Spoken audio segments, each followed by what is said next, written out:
রাসূল সাল্লাল্লাহু আলাইহি সাল্লামের দরবারে মানুষ জড়ো হয়ে গেল।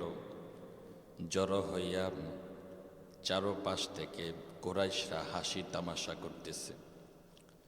কিন্তু রাসূল মেরাজে গেছেন, এটা তো সত্য, কথাটা কিনা? এই কারণে রাসূল সাল্লাল্লাহু আলাইহি সাল্লাম তারা হাসি তামাশা করতেছে, তারপরে রাসূল সাল্লাল্লাহু আলাইহি সাল্লাম নিজের জায়গা থেকে সত্য বলে যাইতেছেন যে আমি অবশ্যই মেরাজে গিয়েছি। গতকাল রাতে বাইতুল মুকাদ্দাসেও আমি গিয়েছি। বাইতুল মুকাদ্দাসে গিয়ে আমি সকল নবীদের ইমামতি করেছি। সব নবীরা আমার পিছে দাঁড়ায় নামাজ পড়ছে। সুবহানাল্লাহ পড়বেন না? আমি গিয়েছি। তারপরে কুরাইশরা হাসি তামাশা করতে করতে এক পর্যায়ে বলল, আচ্ছা মুহাম্মদ, তুমি মেরাজে গেছো, এটার প্রমাণ কি? ঠিক আছে, ধরে নিলাম তুমি মেরাজে গেছো, বাইতুল মাকদাসে গেছো, এটা ধরে নিলাম। বলো তো বাইতুল মাকদাসের কয়টা দরজা, কয়টা জানালা, কয়টা পিলার? কুরাইশরা রাসূলকে প্রশ্ন করতেছে, কয়টা জানালা, বাইতুল মাকদাসের কয়টা দরজা, কয়টা পিলার আছে বলো তো দেখি। রাসূল সাল্লাল্লাহু আলাইহি সাল্লামকে যখন এই প্রশ্ন করলেন, একটু হেবাচাবা খেয়ে গেলেন। স্বাভাবিক, আমরা যদি কোথাও যাই, কি পিলার গনি? কথা বলেন না কেন? পিলার গনি, কয়টা দরজা, কয়টা জানালা গনি। বাইতুল মোকাররমে গেছেন না? সবাই কম বেশ সবাই গেছে। বাইতুল মোকাররম আমাদের বাংলাদেশের জাতীয় মসজিদ। জাতীয় মসজিদে কি কেউ গনছেন জানালা এতটা, পিলার এতটা? এরকম একজনও পাওয়া যাবে? স্বাভাবিকভাবে রাসূল সাল্লাল্লাহু আলাইহি ওয়াসাল্লাম বাইতুল মাকদাসে গেছেন, স্বাভাবিকভাবে এগুলা গণনা করার সময় কই। যখন রাসূলকে কুরাইশরা এই প্রশ্ন করল, একটু ইতস্তত বোধ করলেন, একটু চেহারা কেমন ফ্যাকাশে হয়ে গেছে। সাথে সাথে রাসূল সাল্লাল্লাহু আলাইহি ওয়াসাল্লাম বুঝে গেলেন যে এখন যদি আমি এটা জবাব না দেই, তারা তো এমনি আমার নিয়ে হাসি তামাশা করতেছে, আরো তো হাসি তামাশা শুরু করে দেবে। কথা ঠিক কিনা? রাসূল সাল্লাল্লাহু আলাইহি ওয়াসাল্লাম একটু পেরেশান হয়ে গেলেন। সাথে সাথে আল্লাহ তাআলা জিবরাইল আমিনকে ওয়ার্ডার করলেন, যাও জিবরাইল, আমার বন্ধুকে তুমি সাহায্য করো।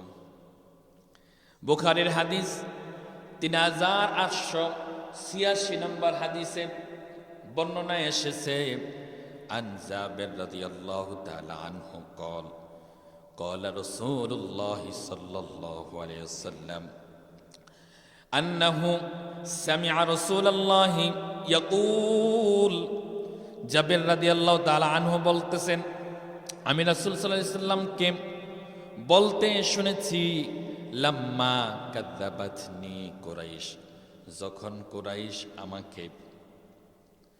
সম্প্রদায় আমাকে মিথ্যা রূপ করলো, আমি মিথ্যাবাদী, এই সমস্ত কথা যখন তারা বলতেছিল, ঠাট্টা বিদ্রূপ যখন করতেছিল, তখন আমি কুনতু ফিল কাবা শরীফের হিজর নামক জায়গায় দাঁড়িয়ে গেলাম। দাঁড়ানোর পরে ফাজালাল্লাহু লি বাইতুল মাকদাসি, আল্লাহ তাআলা আমার চোখের সামনে বাইতুল মাকদাস তুলে ধরলেন। সুবহানাল্লাহ পড়ি। ফাতাফিকতু উখবিরুহুম মিন আয়াতিহি ওয়া আনা আনজুরু ইলাইহি, তখন আমি বাইতুল মাকদাসের দেখা কয়টা জানালা, কয়টা দরজা, কয়টা পিলার গনে গনে কুরাইশদেরকে আমি বলে দিতেছিলাম। সুবহানাল্লাহ, আল্লাহু আকবার।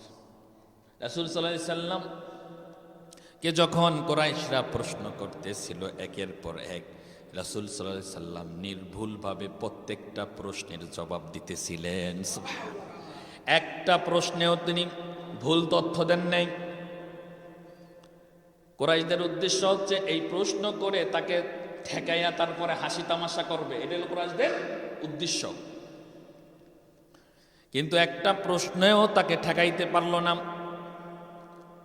শেষ পর্যায়ে কুরাইশরা রাসূলকে জিজ্ঞেস করলেন, বললেন যে এগুলো তো তুমি আগে পরে শুনছো, বাইতুল মাকদাসে কত মানুষের কাছ থেকে কত গল্প শুনছো, হয়তো ওই সময় মুখস্থ করে রাখছো, বা তুমি জাদুর মাধ্যমে বলছো। তোমাকে সর্বশেষ প্রশ্ন করি, দেখি তুমি উত্তর দিতে পারো কিনা। আর কোন আলামত তুমি বর্ণনা করতে পারো কিনা। ওই সময় কুরাইশদের একটা কাফেলা মক্কার দিকে আসতেছিল। ওই কাফেলা সম্পর্কে রাসূলকে জিজ্ঞেস করা হলো।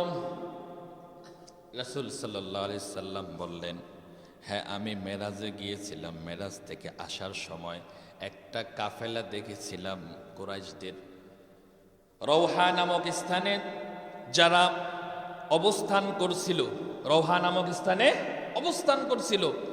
এমন সময় ওই কাফেলার কুরাইশদের ওই কাফেলার একটা উট হারায়া গেছে। তখন আমি গিয়েছিলাম, আমি দেখলাম তারা তাদের উট খোঁজাখুঁজি করতেছে, আর তাদের কাফেলায় একটা পানির পাত্র ছিল। ওই পানির পাত্র থেকে আমি পানি পান করেছিলাম। তারপর যখন ওই কাফেলা মক্কায় এসে পৌঁছায়, কয়েকদিন পরে যখন মক্কায় এসে পৌঁছায়, ওই কাফেলাকে জিজ্ঞেস করা হয়, মোহাম্মদ তো তোমাদের একটা অগ্রিম ঘটনা বলছে, তোমাদের নাকি উট হারায় গেছে, এটা কি সত্য নি? ওই কাফেলার প্রত্যেকটা লোক বলে, হ্যাঁ আমাদের উট একটা হারায় গেছিল। সুবহানাল্লাহ পড়বেন না? তারপর আমাদের পানির পাত্র থেকে কিছু পানিও একটু কমতি দেখছিলাম, এটা কিভাবে কমে গেছে আমরা বুঝি নাই। রাসূল সাল্লাল্লাহু আলাইহি সাল্লামের বর্ণনার সাথে ওই কাফেলাদের কথা হুবহু মিলে গেল। তারপরও কুরাইশরা রাসূলকে বিশ্বাস করলো না, কারণ যারা বিশ্বাস করবে না শত প্রমাণ পেলেও বিশ্বাস করবে। আল্লাহু আকবার। ওই সময় মেরাজের ঘটনা যখন রাসূল সাল্লাল্লাহু আলাইহি সাল্লাম বলেন, কিছু নব মুসলমান যারা নতুন মুসলমান হয়েছে, ইমান সবেমাত্র দুর্বল মানের কিছু ইমানদার মুসলমানরাও আবার কাফের হয়ে গেছিল। নাউজুবিল্লাহ পড়ি। যে বলতেছিল যে আমরা তো মুসলমান হয়েছি মুহাম্মদরে বিশ্বাস করি না, কিন্তু মুহাম্মদ এখন আয়েশা কি আজগুবি কথা বলে, এক রাতে নাকি বাইতুল মাকদাসে গেছে, আবার ৭ আসমানে গেছে, এটা কিভাবে সম্ভব? এই কথা বলে কিছু মুসলমানও আবার কাফের হয়ে গিয়েছিল। কিন্তু আবু বকরের কাছে যখন কুরাইশরা গেল, আবু বকরকে বলল, আবু বকর তোমার বন্ধুর প্রতি তুমি ঈমান আনছ, আজকে যাও দেখবা, এতদিন তো আমরা তারে পাগল বলছি, আদা পাগল, কিন্তু আজকে যখন তুমি তার কাছে যাইবা তুমিও বুঝবা সে পুরোপুরি পাগল। নাউজুবিল্লাহ পড়ে। পরে আবু বকর বললেন, কেন তোমরা এই কথা বলছো? আবু বকরকে বলল, আবু বকর তোমার বন্ধু বলতেছে নাকি এক রাতের মধ্যে বাইতুল মাকদাস গেছে, আবার ৭ আসমান ভেদ করে আল্লাহর সাথে নাকি সাক্ষাৎ করে আসছে। তোমার বন্ধু এই সমস্ত কথা মানুষদেরকে বলে বেড়াইতেছে। আবু বকর বললেন, আমার দোস্ত হযরত মুহাম্মদুর রাসূলুল্লাহ সাল্লাল্লাহু আলাইহি সাল্লামকে এই কথা বলছেন? তখন বলছে, হ্যাঁ তুমি নিজ কানে শুনে আসছো সে বলতেছে। তখন সাথে সাথে আবু বকর অকপটে বলে দিছেন, আমার রাসূল যদি বলে থাকে এটা 100% সত্য। আল্লাহু আকবার। 100% সত্য, এতে কোনো সন্দেহ নাই। যখন রাসূল সাল্লাল্লাহু আলাইহি সাল্লাম আবু বকরের এই সত্যায়নের কথা শুনলেন, তখন রাসূল সাল্লাল্লাহু আলাইহি সাল্লাম আবু বকরকে একটা লকব দিলেন। সেই লকবটা হচ্ছে আবু বকর সিদ্দিক রাদিয়াল্লাহু তাআলা আনহু। এই যে আমরা আবু বকরের নাম যখন নেই, সিদ্দিক কেন বলি? এই কারণেই। ওই দিন আল্লাহ রাসূল তাকে সিদ্দিক আকবর এই উপাধি ঘোষিত করেছিলেন। সুবহানাল্লাহ। আমার প্রিয় ভাইয়েরা, ওই সময় কুরাইশরা রাসূল সাল্লাল্লাহু আলাইহি সাল্লামের এই মেরাজকে অস্বীকার করেছিল। আজকের সমাজে বর্তমান বিজ্ঞানও রাসূল সাল্লাল্লাহু আলাইহি সাল্লামের এই মেরাজকে অস্বীকার করে। কথা ঠিক কিনা? আওয়াজ দিয়ে বলেন না কেন, কথা ঠিক কিনা? কেন তারা অস্বীকার করে? এর কারণটা কি? আপনাকেও যদি আমি বলি, হয়তো যারা দুর্বল ইমানের তারা নাউজুবিল্লাহ এটা করেন না। আল্লাহর কুদরতের উপরে বিশ্বাস রাখতে হবে। বিজ্ঞান কেন অস্বীকার করে, কারণটা কি? আজকে বর্তমান এই যুগে সবচেয়ে সুপার পাওয়ার, সবচেয়ে দ্রুতগামী যে যানবাহন আবিষ্কার হয়েছে, এই যানবাহনের নাম হচ্ছে Parker solar probe. Parker solar probe. এই যানবাহনটি প্রতি সেকেন্ডে 198 কিলোমিটার বেগে ছুটতে পারে। আল্লাহু আকবার, এত দ্রুতগামী। যদি এই যানবাহন দিয়ে বাংলাদেশ থেকে আমেরিকা যায় 5 থেকে 6 মিনিটে চলে যেতে পারবো, এত দ্রুতগামী এই যানবাহনটি। বর্তমান বিজ্ঞান এই যানবাহনটি আবিষ্কার করেছে। যদি এই যানবাহন দিয়া পৃথিবীর সবচেয়ে কাছে যে তারা, এই তারাটার নাম হচ্ছে প্রক্সিমা সেন্টাউরি। সবচেয়ে কাছে যে তারা, এই তারার নাম হচ্ছে প্রক্সিমা সেন্টাউরি। এই সবচেয়ে কাছে এই তারায় যদি আমরা যেতে চাই সবচেয়ে দ্রুতগামী এই যানবাহনটি দিয়া, তাহলেও আমাদের যাইতে সময় লাগবে প্রায় 6 থেকে 7,000 বছর। এই যানবাহন দিয়া যদি সবচেয়ে কাছে যে তারা নক্ষত্রটি আছে, যে তারাটি আছে, এই তারার কাছে যদি আমি যাই তাহলে আমার সময় লাগবে 6 থেকে 7,000 বছর। এত দূরে আমার প্রিয় ভাইরা, শুধু তাই নয়, আজকের বিজ্ঞান বলে এই পৃথিবী আল্লাহ তাআলা সৃষ্টি করেছেন 1500 কোটি বছর আগে। এই পৃথিবী সৃষ্টি করেছেন কত শত কোটি? কত শত? 1500 কোটি বছর আগে। বড় আশ্চর্য হবেন, আমরা সবাই জানি আলোর গতি 3 লক্ষ কিলোমিটার। আলোর গতি কি? 3 লক্ষ, প্রতি সেকেন্ডে 3 লক্ষ কিলোমিটার বেগে ছুটতে পারে আলোর গতি। আজকের বিজ্ঞান বলে এই পৃথিবী আল্লাহ তাআলা 1500 কোটি বছর আগে সৃষ্টি করার পরে কিছু তারা সৃষ্টি করেছিলেন। ওই তারার আলো প্রতি সেকেন্ডে 3 লক্ষ কিলোমিটার বেগে পৃথিবীর দিকে আসতেছে। কিন্তু আজকে 1500 কোটি বছর হয়ে গেছে, তারপর ওই আলো পৃথিবীতে আইসা পৌঁছায় নাই, কিয়ামতের আগে পৌঁছাবে না। এত দূরে ওই তারা। আল্লাহু আকবার বলেন, এত দূরে, এত দূরে। আমার প্রিয় ভাইয়েরা, শুধু তাই নয়, এই আসমানের নিচে আজকে বর্তমান বিজ্ঞান আবিষ্কার করেছে সবচেয়ে বড় যে তারা, এই তারাটার নাম হচ্ছে ইউআই স্কুটি। ইউআই স্কুটি সবচেয়ে বড় তারা। এই তারাটা এত বড়, এত বড়, আজকের বিজ্ঞানের ক্যালকুলেটরও ধরে না।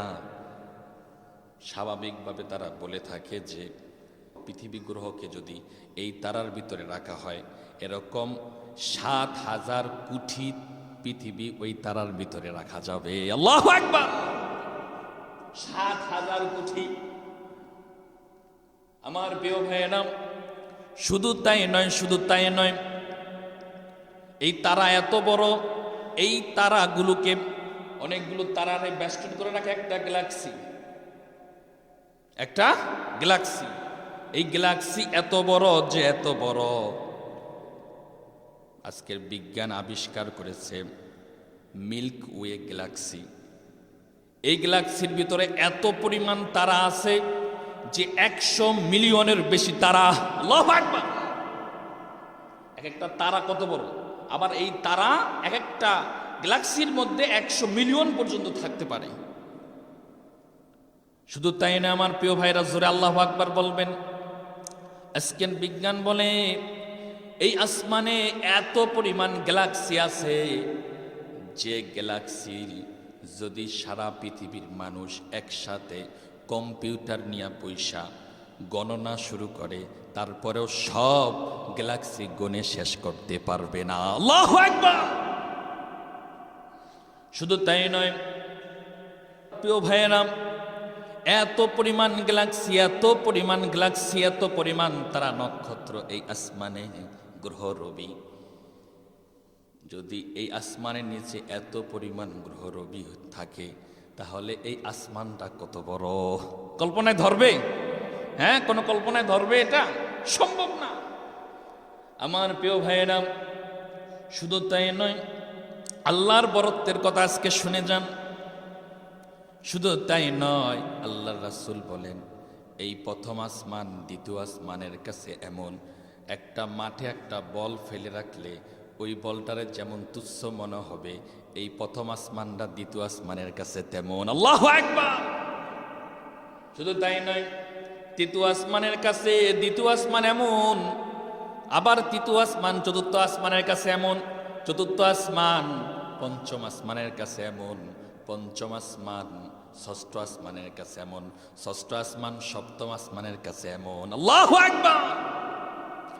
এত কোটি কোটি আলোকবর্ষ দূরে মুহাম্মদ কিভাবে এক রাতে যায়, এটা বিজ্ঞানের যুক্তিতে ধরবে না, কথা ঠিক কিনা? কিন্তু আল্লাহ তাআলা পবিত্র কোরআনে বলে দিয়েছেন, ইন্নাল্লাহা আলা কুল্লি শাইইন কদির। বান্দা তোমার ক্যালকুলেটরে যেটা না ধরবে ওইটাও আমি আল্লাহ করে দেখাইতে পারি, কথা ঠিক কিনা? এই জন্য আল্লাহ তাআলা কোরআনে অনেক ঘটনা বর্ণনা করেছেন, কিন্তু কোন ঘটনার আগে সুবহানাল্লাহ বলেন নাই। কিন্তু মেরাজের ঘটনার আগে আল্লাহ তাআলা বলেছেন সুবহানাল্লাযী আসরা বিআবদিহি লাইলাম মিনাল মাসজিদিল হারাম। আমরা বড় আশ্চর্য হইলে কি বলি? সুবহানাল্লাহ বলি না? আল্লাহু আকবার বলি না? এই জন্য আল্লাহও এখানে মেরাজের ঘটনা বর্ণনা করতে গিয়া সুবহানাল্লাহ বলছেন। কারণ হচ্ছে আধুনিক বিজ্ঞান যত উন্নত হবে আল্লাহ ভালো করেই জানেন, আধুনিক বিজ্ঞানের ক্যালকুলেটর দিয়া রাসূলের মেরাজ আবিষ্কার করা যাবে না, তারা মেরাজকে অস্বীকার করবে। এই জন্য আল্লাহ নিজেও এটা আশ্চর্যবোধক শব্দ দিয়া শুরু করেছেন, সুবহানাল্লাহ। আমার প্রিয় ভাইয়েরা, আল্লাহ রাসূল সাল্লাল্লাহু আলাইহি সাল্লাম যে মেরাজে গেছেন এতে কোনো সন্দেহ আছে? যদি সন্দেহ থাকে তাহলে আমাদের ঈমান থাকবে? কারণ পবিত্র কোরআনে স্পষ্ট দলিলের মাধ্যমে মেরাজের ঘটনা সাব্যস্ত। এত দূরে আল্লাহ তাআলা কিভাবে তার প্রিয় হাবিবকে নিয়েছেন এটা আল্লাহই ভালো জানেন। আল্লাহ তাআলা আমাদেরকে এই মেরাজের উপরে পরিপূর্ণ আস্থা এবং ঈমান রাখার তৌফিক দান করুক, সকলে বলি আমিন। আমার প্রিয় ভাইয়েরা, এই সাত আসমান সাত জমিনের উপরে কি আছে আমাদের রাসূল আমাদেরকে জানায়া দেন। এই সাত জমিন সাত আসমানের উপরে আছে ওয়ালাকাদ রাআহু নাজলাতান উখরা ইনদা সিদরাতিল মুনতাহা ইনদাহা জান্নাতুল মাওয়া। সাত আসমান সাত জমিনের উপরে সিদরাতুল মুনতাহা কি? সিদরাতুল, মুখস্থ করেন, সাত আসমান সাত জমিনের উপরে কি আছে? সিদরাতুল মুনতাহা, অর্থাৎ কুলবৃক্ষ, এটাকে বলা হয় কুলবৃক্ষ, বড়ই গাছ। এই গাছটা এত বড় যে সাত আসমান সাত জমিন এই গাছটা ঢেকে রাখছে। সুবহানাল্লাহ। এই সিদরাতুল মুনতাহার কাছে রাসূল সাল্লাল্লাহু আলাইহি সাল্লাম জিবরাইল আমিনকে সশরীরে দেখেছিলেন। রাসূল সাল্লাল্লাহু আলাইহি সাল্লাম বলেন, আমি সিদরাতুল মুনতাহায় হযরত জিবরাইল আমিনকে সশরীরে দেখেছিলাম। তার দেহটা এত বড়, আমার কাছে মনে হইল তার ডানা দিয়া পুরা সাত জমিন সাত আসমান ঢেকে আছে। সুবহান, এত বড় ফেরেশতা, তার ডানা এত বড় যে তার ডানা যেমন মুরগির বাচ্চা তার বাচ্চাগুলো ডানার নিচে রেখে দেয়, তার কাছে রাসূল বলতেছেন আমার কাছে মনে হইল যে জিবরাইলের ডানার ভিতরে পুরো পৃথিবীটা এরকম ভাবে ঢেকে আছে। আল্লাহু আকবার। এই সিদরাতুল মুনতাহায় আল্লাহ তাআলার জান্নাত আছে, জান্নাতুল মাওয়া। সিদরাতুল মুনতাহার কাছে কি? জান্নাতুল মাওয়া। আর সবচেয়ে বড় যে জান্নাত, সেই জান্নাতের অবস্থান হচ্ছে আল্লাহ আরশ কুরসির সাথে, আল্লাহ আরশের সাথে। আল্লাহ তাআলার জান্নাতুল ফেরদাউস, সবচেয়ে বড় জান্নাত কি? জান্নাতুল ফেরদাউস। এই জান্নাতুল ফেরদাউস আল্লাহ আরশের কাছে। ওই জান্নাতে আমরা যেতে চাই? চান কি চান না? চাই না? তো ওই জান্নাতে যেতে হলে কি লাগবে? বেশি বেশি আমল, নামাজ। আমরা তো নামাজই পড়ি না, কিভাবে যাবো ওই জান্নাতে? আল্লাহ তাআলা আমাদেরকে বেশি বেশি ইবাদত বندگی করার তৌফিক দান করুক, সকলে বলি আমিন। সিদরাতুল মুনতাহার পরে রাসূল সাল্লাল্লাহু আলাইহি সাল্লাম বলতেছেন যে সিদরাতুল মুনতাহার পরে আমাকে নিয়ে যাওয়া হলো বাইতুল মামুরে। সিদরাতুল মুনতাহার আরো পরে বাইতুল মামুর। কি বাইতুল মামুর? এই বাইতুল মামুর হচ্ছে ফেরেশতাদের কাবাঘর, ফেরেশতাদের তাওয়াফের ঘর। আমরা যেমন তাওয়াফ করি বাইতুল্লাহ, ওই যে কালো ঘর যেটা মক্কা শরীফে আছে, ওই ঘর তাওয়াফ করি। আর ফেরেশতারা তাওয়াফ করে বাইতুল মামুর, এই ঘরটা। এই ঘরে প্রত্যেক দিন ৭০,০০০ ফেরেশতা তাওয়াফ করে। কত হাজার? ৭০,০০০। যে ফেরেশতা একবার তাওয়াফ করে জীবনে আর কখনো, সে কিয়ামতের আগে কখনো আর দ্বিতীয়বার তাওয়াফ করার সুযোগ পায় না। সুবহানাল্লাহ বলে। তাহলে কি পরিমাণ ফেরেশতা আল্লাহ তাআলার। এই বাইতুল মামুর আছে আমাদের যে কাবা ঘরটা, এই কাবা ঘর বরাবর। এই কাবা ঘর কি বরাবর? আমরা আল্লাহকে সেজদা করি। অনেক হিন্দুরা, নাস্তিকরা দেখবেন বলবে, হিন্দুরা তো সেজদা করে মূর্তি দিয়ে, তোমরা সেজদা করো ঘরে। নাউজুবিল্লাহ করি। আমরা সেজদা করি আল্লাহকে। কারে করি? আল্লাহকে। এই বাইতুল মামুরে আল্লাহ তাআলার নূর, আল্লাহ তাআলা নূরের ঝলক পড়ে বাইতুল মামুর থেকে কাবা ঘরের দিকে। আর আমরা পক্ষান্তরে আল্লাহ নূরের দিকে, অর্থাৎ কাবা ঘরের দিকে ফিরে নামাজ পড়ি, কিন্তু পক্ষান্তরে আল্লাহ তাআলা নূরের দিকে ফিরে কি করি? নামাজ পড়ি। আর আল্লাহ নূরের দিকে ফিরে নামাজ পড়া আল্লাহ তাআলার দিকে ফিরে নামাজ পড়া নামান্তর। তো ফেরেশতাদের কাবা ঘর হচ্ছে কি? বাইতুল মামুর। রাসূল সাল্লাল্লাহু আলাইহি ওয়াসাল্লাম বাইতুল মামুরে গেলেন। যাওয়ার পরে ওই জায়গায় হযরত ইব্রাহিম আলাইহিস সালামের সাথে সাক্ষাৎ করেছেন। ইব্রাহিম আলাইহিস সালামকে আল্লাহ তাআলা বাইতুল মামুরের দায়িত্ব দিয়ে বসায় রাখছেন। তাকে এই সম্মানের আসন কেন দিলেন আল্লাহ? কারণ হচ্ছে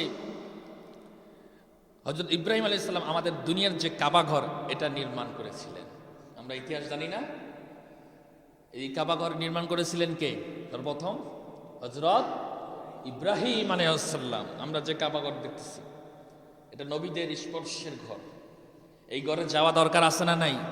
এই ঘরকে ধরে যেই দোয়া করবেন, ওই দোয়া আল্লাহ কবুল করবেন। যারাই যাবেন, যাদেরই নসিব হবে, ওই ঘর ধরে দোয়া করবেন ইনশাআল্লাহ। আমাদের প্রত্যেককে ওই ঘর দেখা, ওই ঘর দেখাও ইবাদত। পৃথিবীতে একটা ঘরে আছে যে ঘর দেখা ইবাদত, যে ঘরের দিকে তাকায়া কান্না করা ইবাদত। আল্লাহ তাআলা ওই ঘর এই দুই চোখ দিয়ে দেখার তৌফিক দান করুক, সকলে বলে আমিন। মেরাজের ঘটনা আমার প্রিয় ভাইয়েরা যদি বলতে চাই, অনেক সময়ের প্রয়োজন। আজকে প্রায় এই মাস ভরেই তো এই আলোচনা করতেছি, শেষ হয় না। আরো যেই পরিমাণ আলোচনা আছে, আরো 1 মাস করলেও শেষ হবে। গত বছর যে আলোচনা করছি তারপরের থেকে আলোচনা শুরু করছি। তা এই বছর এই পর্যন্ত আলোচনা রইল। সামনের বছর আবার যখন এই মাস আসবে, এরপর থেকে আলোচনা শুরু করবো ইনশাআল্লাহ। আল্লাহ তাআলা আমাদেরকে ঈমান আমল নিয়ে দুনিয়ায় বেঁচে থাকার তৌফিক দান করুক, সকলে বলি আমিন।